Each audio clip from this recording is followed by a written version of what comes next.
Nous sommes là pour t'adorer. Ya, ya, ya,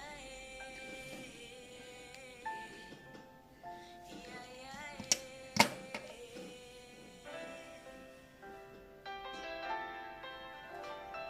Seigneur, nous sommes là pour t'adorer.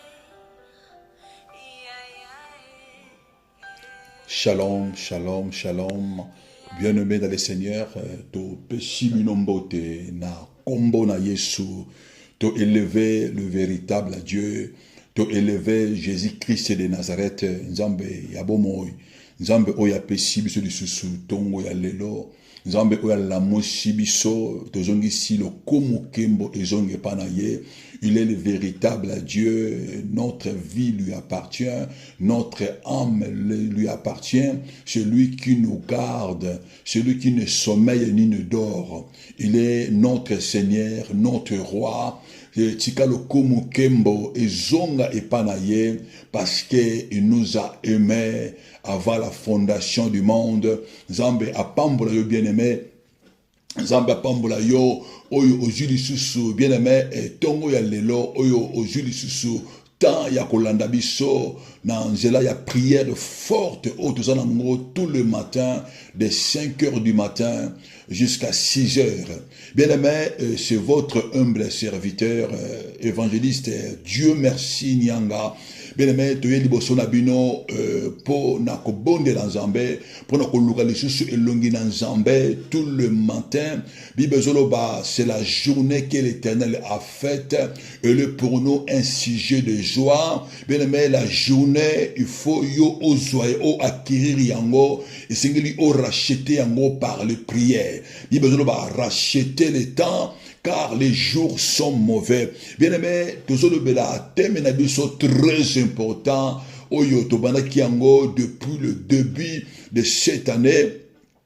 Bien-aimé, toujours le bela, le ténèbre ne régneront point toujours sur la terre, les ténèbres ne régneront point toujours dans notre vie, dans notre destinée. Zambe a pambola bino, na pambolé les amis de Jésus-Christ dans le monde entier, oyo baza na Amérique, oyo baza na Europe, oyo baza na Afrique, na Zipe, na Océanie, et si que nyonso bozola na biso, Zamba lola akute na bino, loboko na Nzambe, et se manifester puissamment dans la vie na bino et bon mona miracle na Nzambe. Nzambe wana accompagner bino na misala na bino na mabota na bino et sika nyonso bino bozali et Nzambe wana a se manifester et gloire na ye ezala visible. Bien-aimé, toujours le bela grand thème na biso oyo toujours parler sur les ténèbres ne régneront pas toujours dans notre vie, dans notre destinée sur la terre. Bien-aimé, les toujours dans sous-thème la biso, oyo toujours le bela sort de la prison de l'âme. Toujours le bela prison ya l'âme. Neni mutu ko bima na prison ya l'âme. Mutu okoko bima na prison ya âme ndenge nini. To jima do banazambe to tangi na 2 Rois chapitre 4 verset 1 à 2. 2 Rois chapitre 4 verset 1 à 2. To tangi na kombo na Yesu. Une femme d'entre les femmes de fils des prophètes cria à Élisée en disant: ton serviteur, mon mari, est mort. Tu sais que ton serviteur craignait l'Éternel. Or, les créanciers est venu pour prendre mes 2 enfants et en faire ses esclaves. Élisée lui dit: que puis-je faire pour toi? Dis-moi, quand tu as à la maison. Elle répondit: ta servante n'a rien du tout à la maison qu'une vase d'huile. Ta servante n'a rien du tout à la maison qu'une vase d'huile. Bien-aimé, to pamboli maloba na Nzambe, awa esika to witi kotanga bien-aimé, Bibezoloba, il y avait une femme entre les femmes des prophètes. Moi, soana a que comme on a Élisée ayebisi ye mon Seigneur alobi et ton serviteur est mon mari alobi na ye serviteur na yo mobali na ngai il craignait Dieu. La première des choses, moi si oyebisi Eli, alobi ton serviteur mon mari, il craignait Dieu. Abane ko banga nzambe. Ayebisi ye kasi ba créatien ba ye et pas ingana vandaka. Ba ye na ndako na ngai po bazwa bana na ngai oyo nazana bango miyami mibale basala bango ba esclave. Moi si oyo akei ko crier et pas ya Élisée. Alors il y a des créations, alors ton serviteur, ton mari est mort. Ton serviteur, mon mari est mort. Mais les créations ont venu pour prendre mes deux enfants. Bien aimé, maman Oyo a dit que mon Élisée, parce que mon bal n'est pas que prophète. Mais mon bal Oyo prophète, tant que Koufi a tiki ba nyongo. Et ba nyongo oya tikaki et ba création bazoko ya ko récupérer bana ya mama oyo pour na ko fute ba nyongo oyo mobali na ye prophète oya kufaki azalaki na yango et moi si oyo akeko mona Eli bien aimé dani ko bisaka ndeko moko bi bezolo ba prier sans cesse mama oyo avanda kite na souffrance na ye na angoisse ozalaki na yango mama oyo akangaki munoko te mama oyo akeko luka l'homme de Dieu akeko luka Élisée pour la problème na ye bien aimé batu combien lelo oyo bazo souffrir batu combien lelo oyo bazo sambela et batu combien lelo oyo batiki ko sambela batu combien oyo abandonner Jésus. Bien-aimé, sous la souffrance, pas c'est qui. Alors, il a ressemblé la sous-souté. Parce que souffrance, c'est qui n'a vu nanga. N'a pas comprendre te. Et bah, domingue, il va ressembler à l'élo, mais il va souffrir na kati, il va souffrir. Mais, il va luka nzambe na profondeur te. Bah, éviter, nani oyo bango ba koluka, mais il va sambela.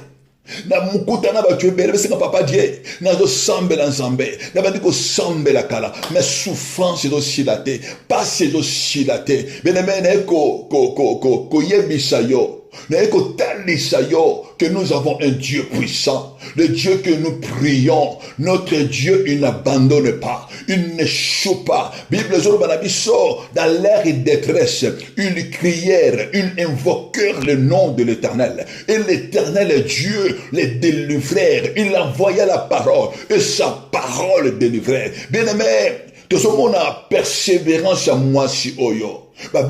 Une femme parmi les femmes des prophètes. Moi, si Oazala qui n'a problème, il y a vie naïe. Bien même, ma individuel. Il y avait les femmes des prophètes. Mais elle était une parmi.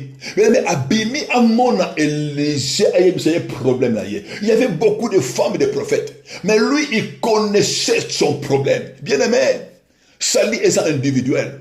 Au moment où tomba oyozanango, bien aimé, toute personne va avoir un problème oyozanango. Chacun de nous a ses problèmes individuels. Bien aimé, te wuta na mabota mokote, te wuta na makila mokote, te wuta na bakomba ya ba hotel mokote, te wuta na bakomba ya ba trône mokote. Bien aimé, tomba oya yo, bien aimé. Et c'est pour cela, bien aimé, tu dois savoir combat na yo et ça combat na yo. Tu dois te lever pour battre pour te combattre. Le royaume des cieux, c'est les violents qui s'en a pas. Les salis est individuel. Batumingi bato sambela lelo. Azo comparer vie na ye na vie à moto mosuso. Azo comparer vie na vie à camarade. Bien bozala bitumba mon côté. Bozala ba hôtel mon côté. Bozala ba divinité mon côté. Batu oyo basala ba alliance na ba bota na biso. Basala lo lenge mon côté. Nous appelons ba alliance mon côté. Bien aimé. Na ko pesa yo exemple. Mutu oyo awuta na ba alliance. Il y a la sirène des eaux. Muto va kabaye na mai.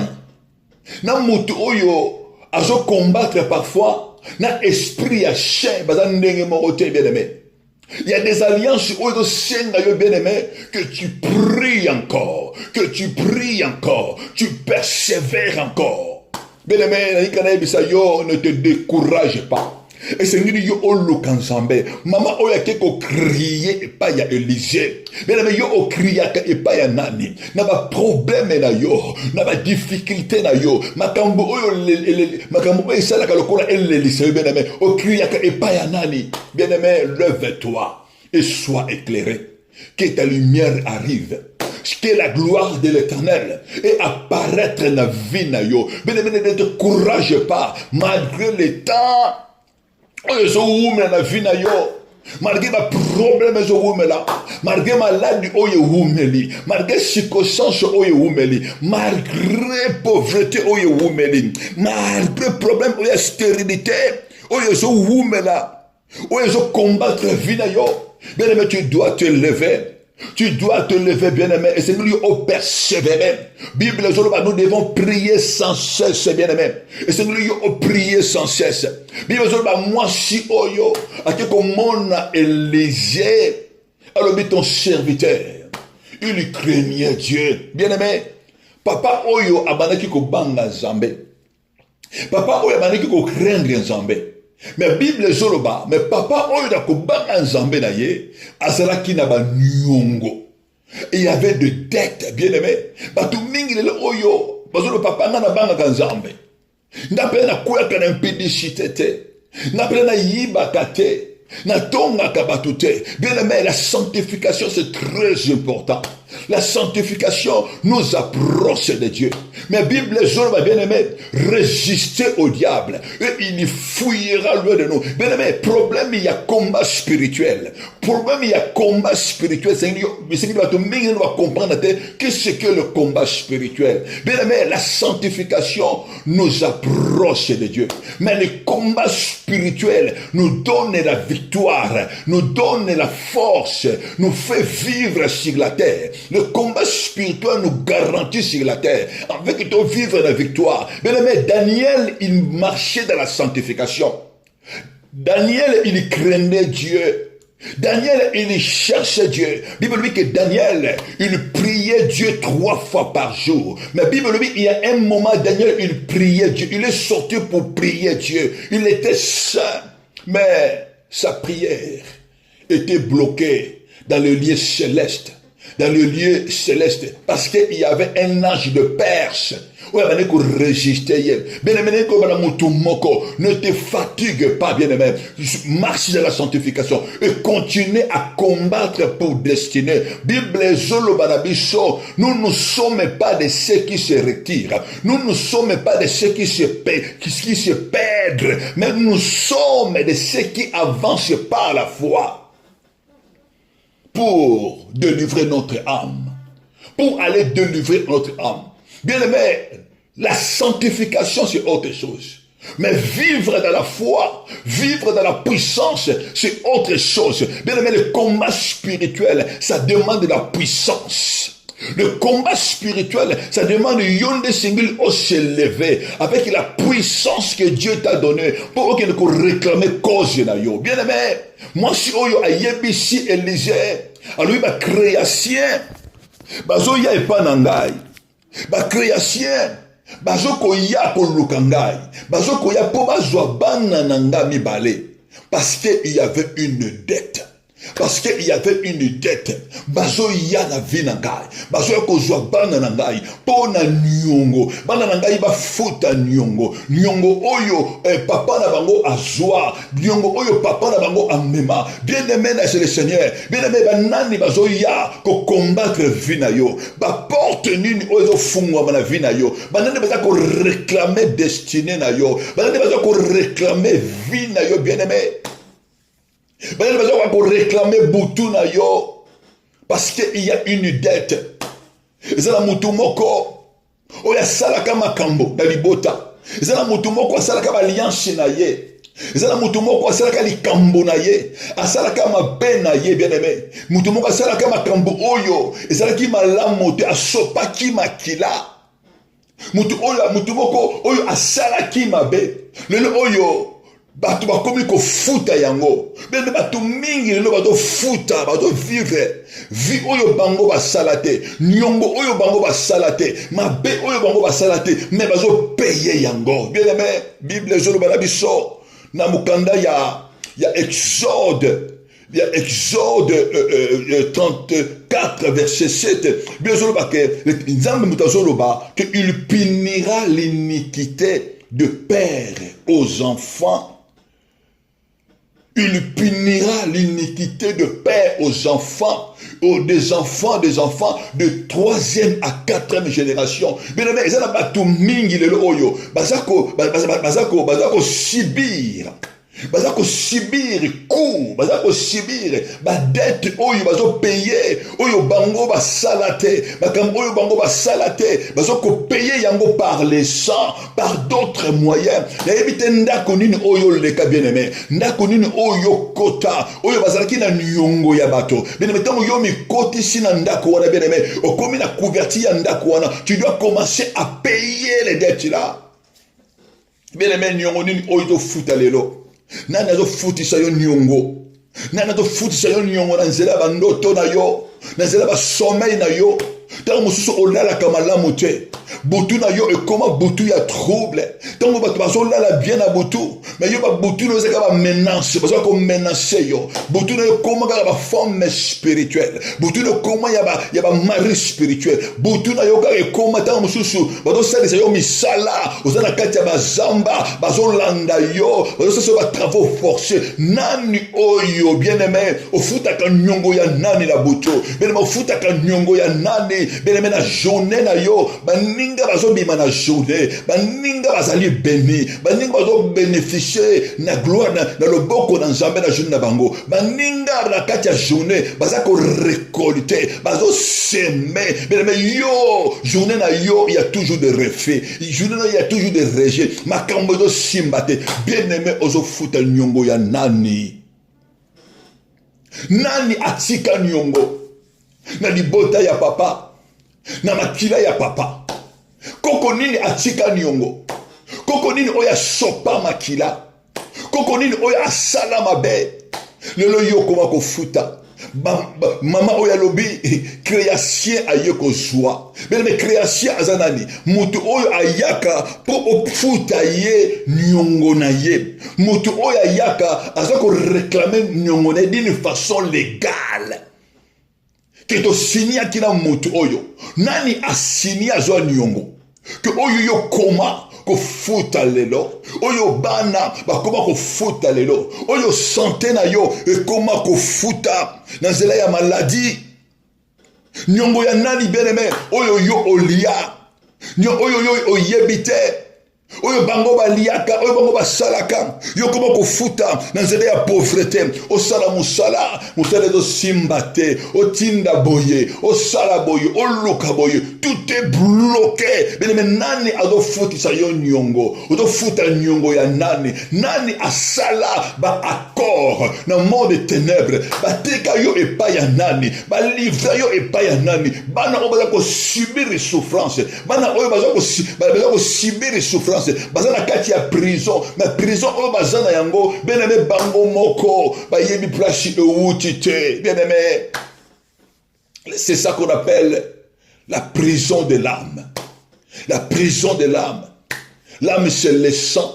Mutazo via ba conséquence moko. Quand mutazo komituna, est-ce que biloko makambo onazo mona e wuti wapi? Mutazo ba ngana kota ndako nganga te. Ngana simba kisite. Bien même yo kota ndako nganga te. Yo o simba kisite. Mais nanzela makila batu bako simbila yo kisi. Nanzela makila batu bako kote la ndako nganga. Nanzela makila batu bako sala ba corps na yo même si yo oyebite. Parce que ozo porter na kati na yo le sang oyo uti na libota na yo. Mais bien aimé, na lingi na yebisa yo une bonne nouvelle. Bible zoloba, je suis venu afin que mes brebis aient la vie et qu'elles soient en abondance. Bible zoloba, Christ nous a rachetés de la malédiction de la loi. Quel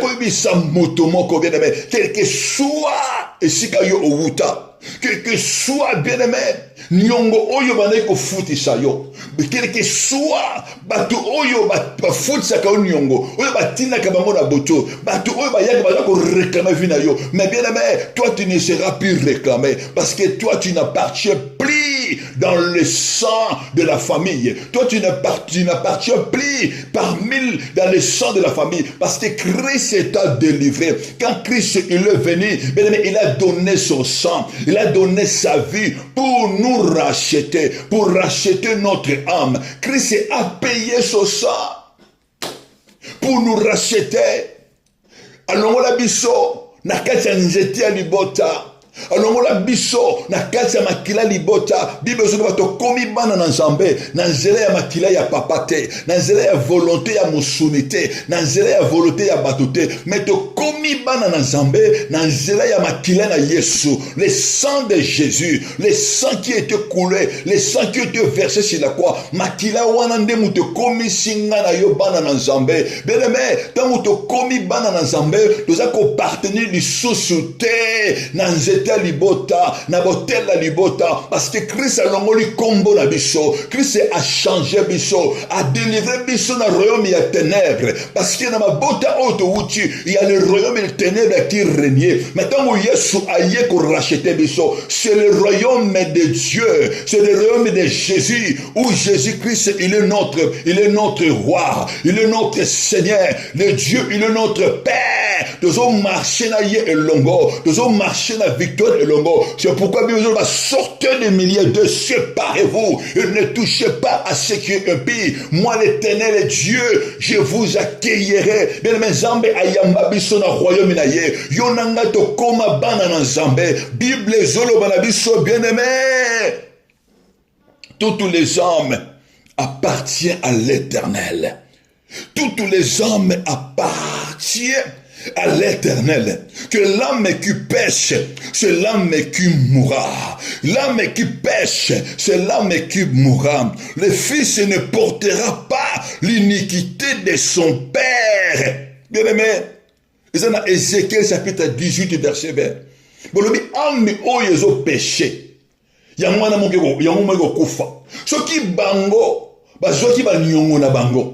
Soki bango baliaki suni na bango, soki bango basala kama kelemba na bango, soki bango bakotaki na alliance na bango, basala ki ba parti na bango po ba vivre, po ba sala lango bien aimé, nana yoto ko futa te, parce que Jésus-Christ si a futa yango, nana yoto ko payer yango te na nzela maladie, parce que Jésus-Christ il a pris nos maladies, il a pris nos condamnations, il a pris nos infirmités. Sur la croix, Christ il a payé. Yango alobi bien aimé, biso to ko futa lisusu te, to ko porter ba iniquité à papa na biso te, parce que iniquité na yo bien aimé, malédiction na yo, ba condamnation na yo, Yesu si apporta yango sur la croix. Bible zolo bana biso na Galates chapitre 3 verset 13, Christ nous a racheté de la malédiction de la loi, étant devenu malédiction, afin que la bénédiction d'Abraham pour nous son accomplissement. Bien aimé ko déclarer li kolona yo nyongo nyonso tu oyo makila libote futaka, nyongo nyonso tu oyo makila ya bakoko basala oyo bafutaka libota oyo baningi yo ofuta okofuta yango te dans le nom puissant de Jésus, parce que Jésus-Christ a pris ta place, Jésus-Christ a payé ton prix. Bien aimé okofuta yango te. Bato combien bien aimé bazo futa ba nyongo na nzela ya ba fortement.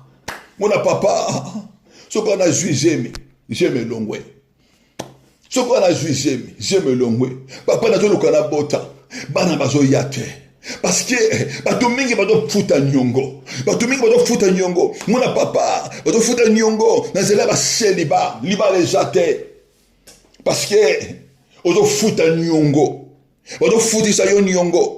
Bato combien bato futa ba nyongo na nzela ba stérilité, bene meko futa nyongo te. Bato combien bato futa nyongo na nzela ya manque ya vie de prière, Moutazo salama kasi pour prier. Azoluka ayeba nzambe ya solo. Mais la libota va déclarer que la libota oyo mutu moko ta koyeba nzamba solo. Va déclarer que libota oyo, eza libota ba idolâtre. Jokomona batu mususu esika église ya malama ko bonde la terre. Azoluka église oyo ya ba faux prophète, église à lokota, mutu amanda ki bien, Bible vous avez bien commencé, tu as bien commencé. Eza ba tumi ba bandi bien. On va dire service en Zambie bien, mais c'est la fin d'une chose. Bible dit, vaut mieux la fin d'une chose que ce commencement. Bien aimé, que semble les amalamo. Mais le plus important, c'est la fin d'une chose. Et ça va te belé, va serviteur, il y a mingi belé, va banda malamu, bien aimé, abandonne à bon Zambie. Mais tant que gloire est yé, tant que mbongo est commis au kota, tant que ma kambo est mani komata, pas tout on va changer. Batona yeko simba kisi, bakote misala mabe. Bible dit vaut mieux la fin d'une chose, vaut mieux la fin d'une chose. Bien aimé ko bonde dans Zambalola, je déclare sur sa vie que Zambalola a basara na yo, Zambalola a soutenir yo, que la vérité bien aimé, est à la force na yo, est à la bouclier na lo, que la vérité, que la parole de Dieu, que la justice de Dieu, yango est affermir vie na yo, yango est tambisa yo, autant na vérité au bungate. Bien aimé, bato combien lelo, bato futa banyongo, na ba vie na bango, na ba rejet, na ba refus, na ba stagnation, bato tourner kaka à rond. Bien aimé, mutu bibelobi, nous irons de gloire à gloire, de victoire à victoire. Ça veut dire quoi? Ça veut dire que tout mayo ko bunda. Ce que bundi bituma tant osu ya célibat. Tant on gagne yango, osu gloire. Lobi nango, ceux qui combattent, il y a maternité. Ceux qui combattent, il y a divorce, il y a avortement. Au bondi benemé, au gagné yango, au commis à gloire à gloire. Donc il tombe, il y a benemé, et c'est au telema. Il n'y a pas la victoire sans la gloire. Dès qu'on déclare de colonne motomoko, auto traverser des moments difficiles, aux années tomba ya molimo, des combats spirituels, que Zambalola appelle ça yo victoire. Yo ozwa victoire. Le colonne bitumba, oh ya pauvreté, bitumba, colonne bitumba, oh ya célibat, bitumba ya avortement, ya stérilité, oh ya zo combattre yo. Zambalola appelle ça yo victoire. Mais qu'on déclare les colonnes yo, oh ya zo bunda, bitumba ya manque à considération dans le mariage. Ben le mutako bana ko payer dans libala na ye. Ben mozala libala na yo, mais considération exacte. Bana ko considérer exacte. Moi-même moi ça peut ça yo merci exacte. Mubala lo bakana yo merci te. Maman ko yebisa papa Dieu. Même merci oyo. Na joakate. Même si la lambi bien, na tili mobile na biloko, na bi papa lia, na lambi na motema moko. Alors ba ngate ke maman mais toi merci lambi bien. Appréciation exacte. Bah félicitations exacte. Mais tu peux payer le prix. Au kobala bien aimé. Mais les balles oyo bali ennemi a commis en prison. Ne commis sa moto moko ko divorcer. Bien aimé ne divorce pas. Ma prie Dieu. Prie Dieu. Ne divorcez pas. La manque de considération, c'est un voile. On va recouvrir couple. On va recouvrir un combat à Kalibala. Yo bonde la kaka Zambé. Bonde la Zambé. Zambé oya memaka na considération. Zambé oya considérer la bande na yo. Il va te considérer. Na eko déclarer les colonnes yo. Voir les nions surtout. Il y a manque de considération. Oya zo couvrir ribala na yo. Oya zo couvrir destiné na yo. Et ils allaient déchirer au nom puissant de Jésus-Christ de Nazareth. Bien-aimés dans le Seigneur, nana zo combattre vie na yo. Nana zo futisa yo ba nyongo. Ozo futa nyongo ya nani bien-aimé. Nyongo ya nani ozo futa bien-aimé. Nani yo comprendre que le lokomoko, Bible zo bana biso, sa divine puissance nous a donné tout ce qui contribue à la vie et à la piété au moyen de connaissance de celui qui nous a appelés par sa propre gloire. Qui s'appelle Jésus. Mais la deuxième des choses, oyo singili mutu asala pour abima na kati ya badette, na kati ya prison de l'âme. Bien-aimé, tu dois savoir que tu as le Saint-Esprit. Bien-aimé, tu as le Saint-Esprit. Élisée atuni mwasi oyo alobi na ye oza na nini na kati ya ndako na yo. Mwasi oyo la femme de prophète alobi na Élisée, j'ai que une petite huile. Nazaka na huile moko moke. Nazaka na huile moko moke. Élisée yebisi ye bima zwa ba vase vide. Kota na mona ndako na yo. Beneme kanga ndako. Élisée yebisi kanga ndako. Abi zwa ba vase ba vase. Abi zwa plus grand nombre. Yakano na kata ndako. Abi mi kanga na kata ndako. Banako verser huile oyaki moke na kata ba vase, ba récipient vide. Beneme la femme il a obéi. La deuxième des choses, beneme, tu dois obéir à la voix de Dieu. Tu dois obéir aux instructions de Dieu. Tu dois obéir à l'écoute de Dieu. Bato mingi bazo vivre. Parce que la révélation ya vie na bangote. Parce que la révélation ya nzambete. Bien aimé, dans la souffrance, quand tu souffres, quand les choses ne marchent pas, dis à l'Éternel, Éternel Dieu, montre-moi. Nalingi na yeba. Dieu va t'envoyer la parole. Zamba ko pesa yo liloba. Bien aimé, Dieu envoie la parole. C'est la parole de Dieu qui produit le miracle. Quand Dieu nous envoie la parole, c'est lorsque nous obéissons à la parole de Dieu, c'est la parole de Dieu qui produit le miracle. C'est quand Zambe a se révélé na yo, Zambe a pesa yo les instructions, Zambe a pesa yo orientation, yo ont traversé ba moment difficile, yo ont traversé ba combat, na so bonde na Zambe, que li kolona yo efungwama, matoi na yo spirituel efungwama, ozo ba exécution à Saint-Esprit. Saint-Esprit a pesa yo ba orientation. Saint-Esprit a révélé yo. O eza caché. Na eko déchiré. Voile nion surtout. O e kanga ba ndoto na yo. O e kanga ba révélation na yo. O e pesa ka yo omona. O yo ka mungongo na Nzambe. Voile wana e pasuka dans le nom puissant de Jésus-Christ. Bien-aimé dans le Seigneur. Nani ato futisa yo nyongo. Oto futa nyongo ya nani. Na journée na yo, na destiné na yo, na zele ya célibat, ta musono bala yebite, mubala ko linga yo, mais moi mubala keyi eloko mbaya keli yo yebite. Bien aimé, ça c'est des dettes. Ba nyongo oyo muto do futa, bibozo ba sa divine puissante nous a tout donné. Dans 2 Pierre chapitre 1 verset 3, sa divine puissance nguya bonzambe na ye epesa biso nyonso. Nguya bonzambe epesa biso nyonso oza ko contribuer na vie pe na piété na biso. Élisée bisi mwasi oyo alobi moni uli ozanango zo uli wana kono bala ko tena milangi et l'huile va commencer à se multiplier. Bien aimé, Bible zoloba foi ils ont la petite graine. Kondima, ils ont la petite graine. Bien aimé, la foi c'est très important. La ligue la kondima, bien aimé. Moi, je suppose que la foi est spirituelle.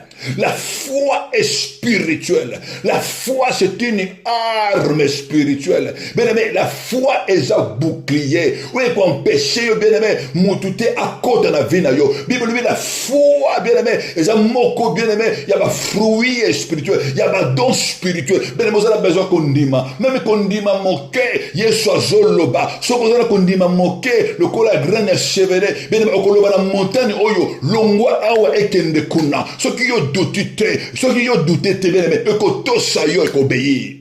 N'est-ce que ça monte beaucoup bien aimé, ben qu'on dima Jésus qu'il est capable pour ta vie. On dit mais là Jésus, il est capable pour te guérir. Il était capable pour te dériver dans ta situation, dans tes difficultés. Aux traverser nango, il est capable, notre Dieu, pour sauver yo, pour délivrer destiné na yo, pour sauver yo na situation de passer nango. Tant mususu na mboka yo zali, bien aimé ba démarche do simbate, mais il est notre Dieu. Oya longola ka rejet, oya longola ka refus. Tant mususu ba to bazo kima bien-aimé, Zambé Nabiso, il appelle à l'existence les choses qui n'existaient pas, comme ça était registré. C'est quand Zambé Wana Amonayo, c'est quand Zambé Wana, le Saint-Esprit appelle ça Yokondima. Le Saint-Esprit a augmenté foi na yo. On va croire que tout est possible à Dieu, à celui qui croit. Lorsque tu crois, bien-aimé, il n'y a rien ne te sera impossible. Tout ce que tu demanderas à Dieu par ta prière, si tu ne doutes pas, tu le verras s'accomplir. La puissance divine, sa puissance divine nous a tout donné, tout ce qui contribue. Molimo na Nzambe, Saint-Esprit apesa yo nyonso. Bien mozala nyonso kati na yo. Dans mon numéro Yesu, bien Jésus nous a laissé le Saint-Esprit. Tu as le Saint-Esprit. Nous sommes dans les temps de l'émancipation du Saint-Esprit. Bien aimé, tant autosanango, il y a le temps de l'Esprit. Tout est capable. La foi et l'Esprit. Bien aimé, on a déclaré, vinayo, bien aimé, la vie et la mort, sur le pouvoir de la langue. On a déclaré que naï, n'a qu'on dépend de l'issoussouté, n'a banyongo, n'a makila di botanangai, n'a Christ si arraché tangai, n'a koma motu, kashimokilate, Yesu Christo, a commis sangai sacrificateur, a commis sangai nazali sacrificateur, a commis sacrificatrice Yanzambe. Il nous a fait pour Dieu qui sur la croix. Il a fait de nous un royaume. Il a fait de nous un royaume et des sacrificateurs. Yesu a longola biso, a commis sa biso na royaume Yanzambe. Il a sur na royaume ya ténèbres te, royaume ya libotate. Yesu Christ aussi a longola yo, a commis sa yo mwana na Nzambe, a commis sa yo fille de Dieu. Tu es la fille d'Abraham. Tu es la fille de promesse. Tu es le fils du roi des rois. Bien aimé, c'est toi qui dois porter. Tu portes à toi les marques de Jésus. Tu portes à toi le marque du Tout-Puissant. Tu ne peux pas avoir de père. Ayez la foi, bien aimé. Élisée, sur moi, Suana. On lui dit, Kanga manandako. Kanga manandako. Commence à déverser l'huile. Kanga manakatandako. Zoba réplicien. Mandako tonde ça. Bien aimé, avec le Saint-Esprit, tout est possible. Avec le Saint-Esprit, tout est possible. Et c'est Dieu à la remplir le Saint-Esprit. Bien aimé, le Saint-Esprit, toute parole que tu vas déclarer, ce que tu vas connecter dans l'esprit, bien aimé, c'est toi qui vas commencer à délivrer ton âme. C'est toi qui vas commencer à délivrer ton âme. La première des choses, la troisième des choses, tu dois être rempli du Saint-Esprit. Revêtu du Saint-Esprit, rempli et revêtu, rempli et revêtu. La Bible dit, bien aimé, Seigneur, huile, et ça les colle mon tournayo, ou huile ma tête, que ma coupe déborde. Le David a Zoloba, la grâce et le bonheur m'accompagnera. Bien aimé, grâce et bonheur, et quoi accompagner yo, lorsque tu es rempli du Saint-Esprit, lorsque tu es rempli de la présence de Dieu, celui qui est rempli du Saint-Esprit, non pas père des alliances maléfiques. C'est toi qui vas renverser la tendance. C'est pour ça que la prière, alléluia bien-aimé, yoko déclaré que nyongo na bino, Yesu si a fouté un de koulous par le sang de Jésus. Yoko déclaré que yoko fouté nyongo maladie. Yoko futa nyongo ya botel, nyongo ya makila, na kati ya nzela maladie. Yoko futa nyongo ya makila, nyongo ya botel wana, na nzela ya célibataire, na nzela ba avortement te, na nzela ba divorce répétitif te. Yoko futa yango te bien aimé, na nzela ya kufa te, na nzela ya ba rejeter, na nzela ya ba refuter. Yoko futa yango te, na nzela ya stérilité te, na nzela ya ba stagnation te bien aimé. Tu dois déclarer. Tu dois confesser et tu dois croire. La prière, alléluia, bien-aimé. Yo que nous déclarer que nyongo nyonso, oyo hotel ya papa ezwa, oyo hotel ya maman ezwa, ba corps na bango ba sala. Bien-aimé, Christ Bible lobi sur la croix. Il a renversé les dominations. Il a renversé. Il a dépouillé les autorités. Il les a livrées publiquement en spectacle, en triomphant d'elles à la croix, bien-aimé. Il a renversé sur la croix. Jésus de Nazareth. Sur la croix, mon Jésus. Sur la croix, mon Dieu. Il a tout renversé. Il a crié, tout a été accompli. Bien-aimé, que déclarer que Jésus Jésus a kokisa nyonso na vie na yo. Yesu a puta nyonso na vie na yo. Tu es candidat à la victoire. Tu es candidat de vivre dans la puissance. Tu es candidat de vivre dans le bonheur, de marcher dans la grâce. Na journée ya lelo, yoko tombe la grâce en Zambé. Na journée ya lelo, yoko tombe la puissance en Zambé. Na journée ya lelo, bien-aimé, moi oko profiter, moi oko pambola yo, moi oko bénir misala na yo. Na journée ya lelo, onyoso yoko simba eko tambola. Na journée ya lelo, place yoko kende bien-aimé, rendez-vous yoko kende bien-aimé. Zambé ko accompagner yo. Bible dit l'ange de l'Éternel campe autour de ceux qui craignent Dieu et il le délivre. Nazo bonde la kolo et un Zambé à lola a délivré na journal lelo. Bien-aimé, banaka ko se disposer motema na yo. Banako se disposer vie na yo. Poto limito bonde la. Banako disposer motema. Se disposer dans la prière, c'est d'abord le cœur. La prière, c'est d'abord le cœur. Dieu a besoin de nos cœurs d'abord. Banako disposer mon thème manayo. Et si kayo osali, benemalika to banako élever le combat Jésus. Commencez à élever le combat Jésus. Banako élever le nom de Jésus. Bien-aimés au monde de l'ensemble. Vous allez élever le nom de Jésus. Élevez le véritable Dieu. Élevez Jésus. Élevez Jésus. Banako tombola Jésus, le tout-puissant. Il est notre rachat. Celui qui a payé le prix. Celui qui a payé son sang pour notre vie. Banakotombola Jésus. Banakotombola Jésus, notre sauveur. Bible Zoloba, cette femme, il a crié à Élisée. Benemanatongo ya lelo. Il a crié à Jésus-Christ. Il a crié devant le trône de Jésus. Il est le roi des rois. Et il a dit, venez à moi, vous tous qui êtes fatigués et chargés. Moi, je vous donnerai du repos. Il est notre repos. Beneme charge d'abisso. Mikumba d'abisso. Yamuto me mayango. Ringo manako bonde dans Zambé. Commence à monter. Commence à monter. Ringo bonde dans Kolo. Élevez le nom puissant de Jésus. Venez me bonde dans Kolo. Zobonde dans Mokonji. Na kombo na Yesue. Yesu Masia. To tombolio. Yesu Masia. To netolio. Le véritable Dieu. Madame ko élever Jésus. To tombolio Zambé. Likolo. Yabadeta mabota. Yabadeta makila. Banako tombola Jésus. Likolo. Yaba homme fort. Likolo. Yaba femme forte. Yesu tombo manayo.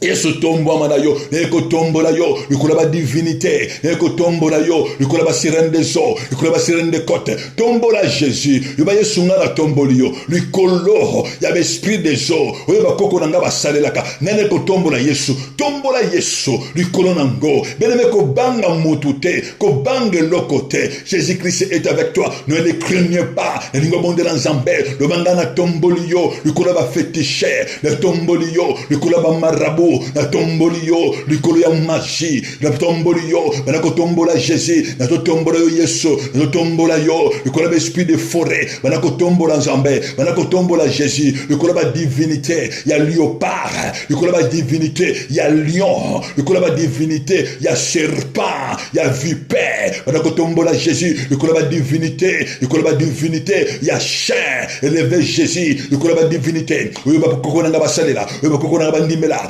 Divinité ya Zamba, banako tombola Jésus, likolo ya Chaka, likolo ya ours, tombola Jésus, banako tombola Jésus, likolo ya gorille, banako tombola Jésus, likolo ya ba divinité, ya crocodile, oyo ba kokona yo, oyo libota papa, et salela, banako tombola Jésus, lingo tombola Jésus, Yesu tombo mana yo, Yesu tombo mana yo, likolo ya nyoso, tozo tombola yo Jésus, Zambe mokote, azalo kola yo, Zambe mokote.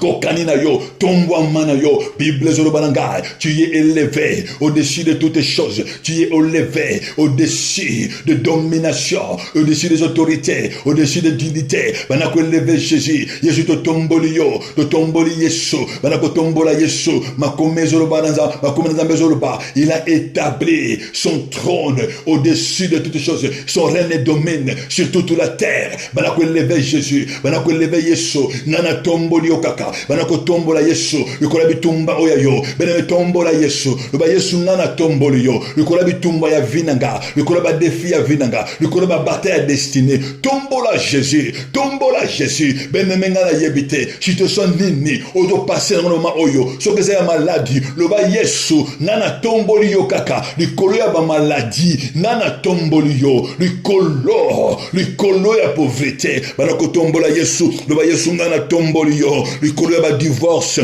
ngana tomboli yo likolo ya célibat beneme bondela yozo bondela nzambe yozo bondela mokonjin loba na mokonji Yesu ngana tomboli yo likolo ya stérilité ngana tomboli yo likolo ya kozanga beneme tombola Jésus il est le véritable Dieu yozo bondela nga ilongo beneme bondela osomondela nga elongo yoba Yesu ngana tomboli yo likolo ya manque en considération Yesu ngana tomboli yo likolo ya kolela ngana tomboli yo likolo ya kozanga ngana tomboli yo Yesu likolo ya kochola élevez le nom de Jésus banako tombola Jésus banako tombola Yesu ngana tomboli yo likolo Yesu ya idolâtrie oya bakoko nanga basalela o libotama basalela beneme tombola Yesu loba ngana tomboli yo likolo ya banzambe oyo baza banzambe te banako tombola Jésus élevez le nom puissant de Jésus Yesu ngana tomboli yo Yesu likolo ba refi ya mboko yo ngana zali nazo tombola Jésus likolo ba rejet ya mboko ngana zali banako tombola Jésus le véritable Dieu et tombola mokonji na kombo na Yesu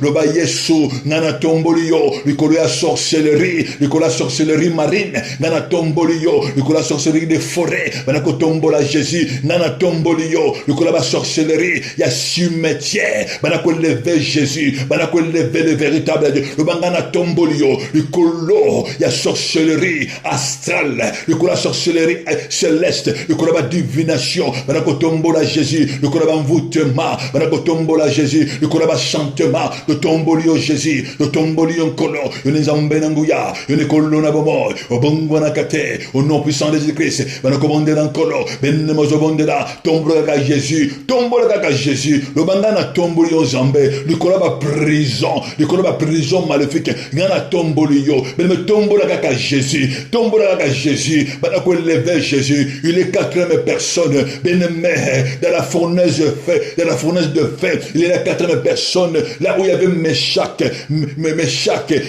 Shadrach et Abednego beneme les trois compagnons de David ils l'ont invoqué seulement Jésus beneme dans la fournaise ardente Jésus-Christ était là il était là présent la quatrième personne banako lobana Jésus ngana za ko lever yo kaka yitombola Jésus likola ba prison ya ténèbres bana ko lever Jésus bele metango zo bonde la boye yozo bima tango zo tombola Jésus likola ba chaîne na yo likola ba prison ba chaîne zo katana tango zo ko tombola Yesu likolo ya blocage ba chaîne zo katana au nom puissant de Jésus na zo mona ba cadena zo fungwa je vois une libération benemezo bonde dans Zambé yozo bonde dans Kolo tongo tombola Jésus le ba Yesu tomboa ma likola situation nanga tomboa ma Jésus likola fournaise ardananga tomboa ma Jésus tongo tombola Jésus les quatre compagnons de Daniel ils ont seulement élevé Jésus benem il est celui qui se manifeste il est celui qui nous abandonne pas il nous laisse pas il est là il est présent notre Dieu dans la souffrance il est la vie dans la mort il est la vie dans la souffrance il est la solution dans les combats il est la victoire appelle Jésus élève Jésus lingo tombola kaka Yesu banako tombola Yesu banako tombola Jésus le véritable Dieu banako tombola ye il est présent dans le griffe des lions il est présent celui qui ferme la garde des lions même si tu es environné avec le divinité même si tu es environné avec le sorcier, même si tu es environné avec une sirène des eaux, n'ayez pas peur. Bible Zoloba, dans le fosse lion, Daniel, il était environné avec des lions, mais le lion de la tribu de Juda, qui s'appelle Jésus-Christ de Nazareth, il était là présent. Vous avez les gars Yesu, le ba Yesu ngana tombolio, Yesu ngana tombolio, il coule la divinité, il coule la divinité, il y a libota oyanga, il y a bakoko nanga basadera, il libota papa oyanga, il y a maman oyanga, il y a belle famille. Place yongana leka, na bandako ngana leka, banako tombola Jésus, banako tombola Yesu, le ba Yesu ngana tomboli yo, kola ba divinité, ya bandako oyongana leka, ya bandako oyongana leka, ya bandako ngana kota, bandako lever Jésus, benemozo bondela nkolo, na bondela mokonje, na kombo na Yesu, to kena sala makona zambe, ozolo banankolo, mawana yo kita, benemozo bondela kolo, senga mawana zambe. Au nom puissant de Jésus, le Seigneur mawana nzambe, le banankolo, mawana yekita, likolo ya vinanga, likolo anda konanga, tali sankolo, sopa motema na yo, na si atona grâce na ye, banako sopa motema, bene bozobonde na nzambe, na kombo na Yeshua, ozobonde na nzambe, au nom puissant de Jésus, ozobonde na nzambe, na kombo na Yesu, le ba mokonji Yesu, na nazobonde la yo, mokonji Yesu, na na pousse ne pa na yo, kitisa mawana yo, na bomo inanga, kitisa mawana yo, na vinanga, au nom puissant de Jésus, au nom puissant de Jésus, mawana nzambe kita, mawana kole kita, na kombo na Yesu, yozobele la mawana nzambe, au nom de Jésus-Christ, yozobele la mawana nzambe, le bakolonga na komisiyo, mokozinga na netolio, au nom de Jésus-Christ, yozobele la mawa, bien-aimé bondela, na kombo na Yesu, au nom puissant de Jésus, bien-aimé bondela, yozobondela nkolo, le banakolo mawana wekita, sopa motema na yo, lo bananzambe, papa talanga na botama, na libota oya sorcellerie, na botama, na libota oya magie, na botama nzambe, na libota ba sirène des eaux, na botama Yesu, na libota oya ba serpent, benemozo bonde na nzambe, o senga nzambe mawana ye, ekita na vina yo, lo ban nzambe, ta la place nga na botamaka, ta la place nga na uta, benemozo le la mawana nzambe, ozo bisankolo, papa ta la besika nga na kota, ta be église oyo nga na pesa, ta la maboko na nga na pesa maboko na nga, na pa ya ba mandona, pa ya ba to oyo batalaka vie ya bato banakolela mawana nzambe bien aimé au consulta nani Bible zolopa tu ne peux pas consulter ceux qui invoquent les esprits ceux qui invoquent les morts tant que yo consulta bato bavokaka ba venir ya bato yo kena ko talisa senga mawana nzambe lobana nzambe papanga na péché liboso na yo lobana lokola David lobaki je péché contre toi David a yebisi Nathan je péché contre l'Éternel lobana nzambe mawana yo kita na vie oyanga benimo de la mokonji lingo mo de nzambe le lama wana nzambe ozole lama wana nzambe na kombo na Yesu au nom puissant de Jésus au nom puissant de Jésus ozobonde na nkolo mawana yekita ozobele la makila belle la makila ozobele la makila le bana makila le bana ko évoquer le sang de Christ ozobele la makila évoquer le sang de Jésus évoquer le sang de l'agneau le sang qui nous lave le sang qui nous sanctifie le sang qui nous purifie benne ozobele la makila le sang de Jésus le sang s'attache le sang sans défaut makila oyo somba yo belle la makila évoque le sang de Jésus et si kanyo son zambe bien aimé besoin condamner vina yo et si kanyo so baza ko limiter vina yo ozo belle la makila et si ka iniquité zali et si kanyo so condamnation zali ozo belle makila et si kanyo so ba condamna yo nani a limita vina yo nani makila ya nani bien aimé ezo ko landa yo makila ya nani ozo lobela yo bien aimé zo bondela nkolo zo bondela mokonji na Kombona Yeshua, au nom puissant de Jésus, na Kombona Yeshua, au nom de Jésus-Christ, bénémozo bon de l'encolo, zobele la makila, le sang de Jésus, et banako lavé, esprit en me koronanga, tangozo bon de la boye, tangozo belle la makila, bénéme ton esprit, ton âme, na Kombona Yeshua, bénémozo la libéré, belle la makila,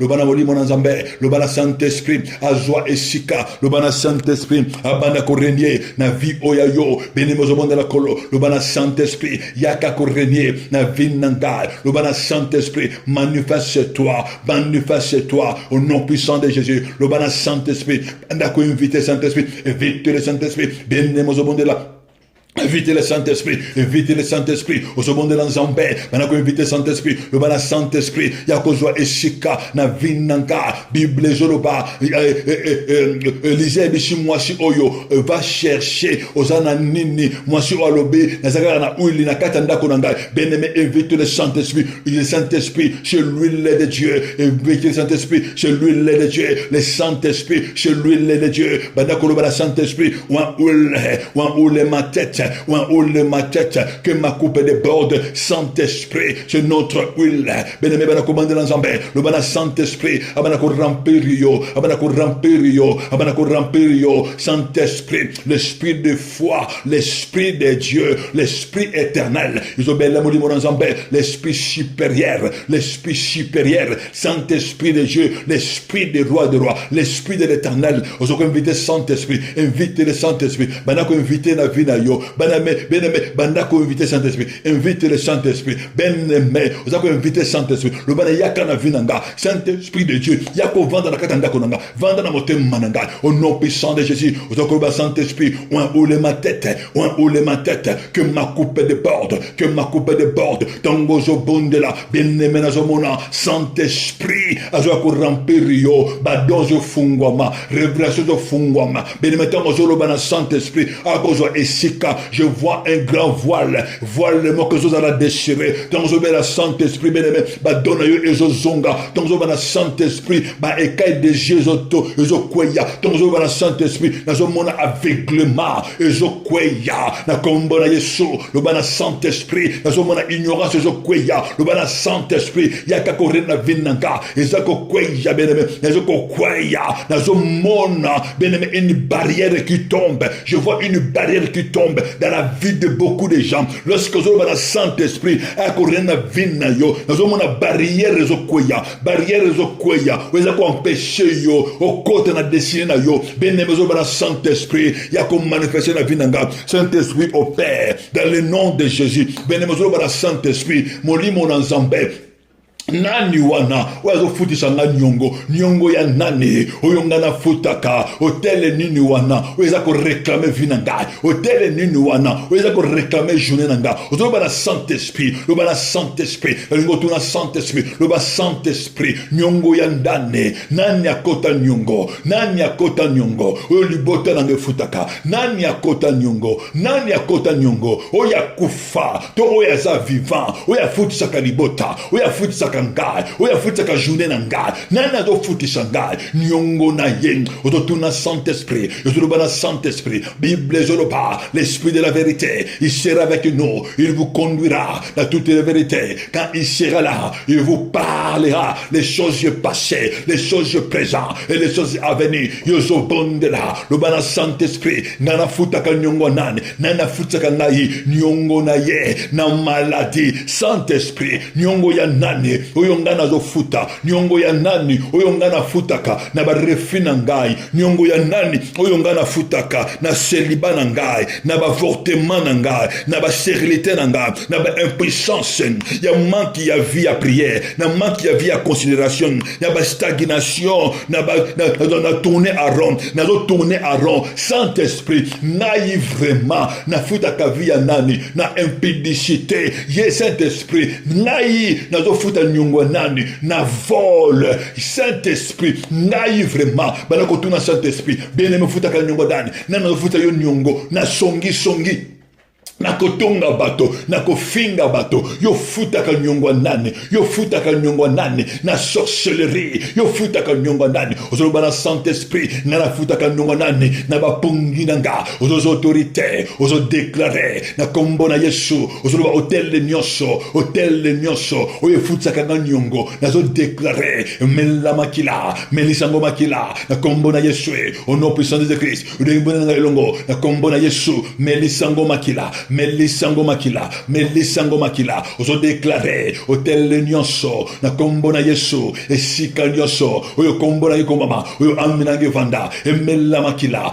banako liberenga, banako brizo toloana, banako brizo toloana, banako binisa amena yo, tango ozo belle la makila, ozo déclaré, que na kombo na Yesu, emela makila, hôtel kwa papa, hôtel kwa mama, hôtel ancestral, oyo kondaninga, oyo kondane vinanga, oyo futanga banyongo, ndela bapongi, ndela maladie, ndela pauvreté, bois le sang de Jésus, melisango makila, sopele yango makila, na kombo na Yesu, sopele yango makila, amina yo bima, beneme zo bonde na kolo, beneme bonde la mokonji, beneme bonde la, matana prière, yo zo bonde la, ozo le sang de Jésus, le sang de Jésus, le sang de Jésus, hôtel yo la makila, hôtel landa ko papa, hôtel ancestral, hôtel la sorcellerie, par laquelle mon âme est impliquée, par laquelle mon âme est condamnée, banako bonde la kolo, ou banako bonde la kolo, bien aimé zo bonde la, yo zo bonde l'ensemble, yo zo déclaré, hôtel le nyoso, oya bokba koko nanga, hôtel le nyoso, oya libota ya papa, oya libota ya mama, ya bande koma kila, ya ba chaîne partenaire, et si kanga na leka, oya zo kolandanga, po futsa nga ba nyongo, nanzela maladie, nanzela pauvreté, nanzela ba divorce, nanzela ba célibat, nanzela ya ba avortement, nanzela ba stérilité, nanzela manque de considération, ben moto déclaré, hôtel louane koya, ben koya sayango, au nom puissant de Jésus. Maintenant qu'on renverser yango, mais le sang de Jésus, c'est le sang puissant, le sang de Jésus, c'est le sang puissant, renverser sur l'autel, maintenant qu'on brise yango, la ligne au bonde, le bonde là, la ligne au mata, la ligne au mata encore, la ligne au prier, briser l'autel ouan, n'a pas pied sacré nango, banda ko brise ouan, n'a pas sacrifice nango, banda ko brise, na combo na Yesu, au nom puissant de Jésus, banda ko brise, na combo na Yesu, le sang de Jésus a été livré, a été donné pour ta liberté, Benako déclaré, Benako déclaré, Nicolas hôtel le Rwanda, c'est l'hôtel contre hôtel, Tuzoko Bunda, na hôtel, il y a sacrifice de Jésus, hôtel de la croix de Jésus, contre l'hôtel ancestral, Benako renversé yango, Benako hôtel le ma, Yozo na tribunal en colo, Oyena hôtel la bakla Yesu, Benako renversé yango, Ozo déclaré liberté na yo, Ozo yebe hôtel andako papa, hôtel ancestral, Nako mama, Boyo moi je suis libéré, bois le sang de Jésus, libérer ma destinée, libérer ma vie, libérer mes enfants, libérer ma maternité, libérer ma grâce, pour libérer destinée nagal, je renverser, na kombo na Yesu, je renverser, bimisa amena yo, je déclarer, aminange bima, na saba domination, yabote la sorcellerie, je bimisa amena yo, benemezo bonde la kolo, na lingo bonde la, bimisa amena yo, amya banana yo, banako bimisa yango, amya mobali na yo, amya mwasyo ya yo, e bima, na kombo na Yesu, yozo bonde lankolo, yo banazo déclaré, amya libotananga, nazo bimisa yango, na hôtel la sorcellerie, yaba sirène des eaux, e bima lelo, beneme bimisa, benemezo bimisa, Ozo bimisa, tango yozo déclaré, ba en mezo bima, tango yozo déclaré, ozo bimisa oya yo, ozo bimisa oya yo, ozo bimisa oya yo, ozo kofuta nyongo, ozo bima, yozo brisé, loignon surtout, ozo ko déclaré que yoza esclave, banako brisé, banako déchiré, toute ordonnance, ozo ko déclaré que ngana za esclave, loignon so, ozo ko déclaré ngai comme esclave à libota, comme esclave à makila, que ngana futa Banako briser le wana par le sang de Jésus. Banako déchirer la loi qui régit la famille. Banako briser yango par le sang de Jésus. Banako briser le wana. Na kombo na Yesu. Yozo déclaré que ngana za esclavité. Mon âme ne payera pas. Loi nyonso. Oyezako déclaré que mes esclaves à libota que mango bako payer. Ngai na bime. Je ne suis plus esclave. Bible zolo pas. L'esclave à Jésus, un libre. Nous sommes libres de le Seigneur. Il n'y a plus de condamnation pour ceux qui sont à Christ. Bien aimé, au bon de là, au bon de la Zambé, aux briser la loi wana, aux briser la loi wana, aux déchirer la loi wana, aux loi ya condamnation, loi ya limitation, loi ya maladie, loi où est foutu sakabatu banyongo, nanzele ya maladie, nanzele ya pauvreté, nanzele ya kufa, loi wana, na briser yango, nanzele ya stérilité, nanzele ya avortement. loi, bien brisé, dans zela, il y a impuissant, bien déclaré que loi wana kweya, au nom de Jésus-Christ, au bon de l'encolo, bon de l'engalongo, brisé loi wana kweya lelo, na combo na Yesu, aux hôtels les mela, bien brisé maintenant, aux hôtels les mela, bien aimé, création nyonso, oyo batinda kaina vina yo, ayamba kaka kuya, création nyonso, oyo kana butu na yo, oyo ayaka na bandoto na yo, na journée na yo, pour ko contrôler vina yo, ayamba kaka kuya, nani batinda ka, oyo batinda ka ye, nani benga mi création, na vina ngai, pour ayaka, pour ko déclarer, pour ko réclamer, vina ngai, journée na ngai, ayamba kake, pour ko renverser tout homme fort, tout gardien, il y a ténèbres, oyo batinda ka ye, Bible zoloba, bakota tonner à plein jour, bayamba kake, zera beko molele, zera beko maglissante, baglissé, batatonner, au nom puissant de Jésus, au nom puissant de Jésus, au nom puissant de Jésus. Bénémono, Père Saint-Zambé, merci, Père Saint-Zambé, merci, pour Père Saint-Zambé, merci, pour la bolingo na ye. Merci pour la journée à l'élo. Maintenant, bénir journée na yo, bénir moi na yo, bénir ma béni na yo, et la makle na Yesu, bénir moi na yo, et pambo na yo, et si que yo koleka, zambalo a manifesté na vie na yo, oso bénir, oso pesa merci par Nazambé, pesa merci par Nazambé, na so bon de la pona yo. Père, dans le nom puissant de Jésus, Papa, merci pour ce moment de prière. Papa, n'a pas déclaré du colloque à banana yo. Papa, hôtel l'union surtout, où est se lève, papa, n'a réclamer destiné to journée ya bana yo papa na ba dette spirituelle na ba dette invisible papa te briser te renverser yango par le sang de Jésus au nom puissant de Jésus papa création nyonso oyo ayaka pona ko senga pona ko demander papa mbala na ba futa ba nyongo ba journée garino sur ténèbres papa oya contre ka dessiner na bango papa azala renverser dans le nom puissant de Jésus zambe to so bandela bana yo bazala couvert par ton sang et si que nyonso bango bakozala zambe gloire na yo et se manifester mon Dieu et mon roi et si ka bako tambola papa le bokono ya nguya et bomba bango papa gloire na yo et ça la manifeste na vie na bango dans le nom puissant de Jésus dans le nom puissant glorieux de notre Seigneur qui est le roi des rois tolobi amen amen amen zambe apambola biso zambalola amona bino Zambalola a continué comme ça na vie bien aimé to kutani lisusu to kutani lobby na tongo na pierre na biso matinale de 5h du matin à 6h. Que Dieu vous bénisse abondamment au nom de Jésus-Christ.